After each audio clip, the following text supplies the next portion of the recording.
সিঁদুর তুলে দাও দানা। তুমি আমার। এই কি গো, এইদিকে এসো তো। মাইসি কি হলো মনমানি? দেখো ওই চাকরানির ছেলেটা তোমার মেয়ের মাথায় সিঁদুর পরিয়ে দিয়েছে। ছাড়ো না, ওরা পুতুল খেলা করছে। এটা পুতুল খেলা? এই নমিতা, হ্যাঁ মালকিন। এই তুই তোর ছেলেকে নিয়ে এক্ষুনি এই বাড়ি থেকে বেরিয়ে যা।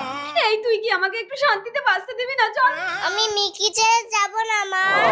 যাবো না, মামার বাড়ির আবদার, বেরো, কোনোদিনও এই বাড়িতে আসবি না। দানা তুমি এখন এই পুতুলটা নিয়ে যাও, আমি বড় হয়ে গেলে তখন তুমি আমাকে এসে নিয়ে যাবে। ঠিক আছে মিহি?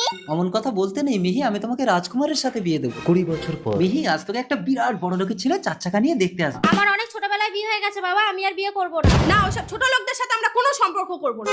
গাড়ি এসে গেছে।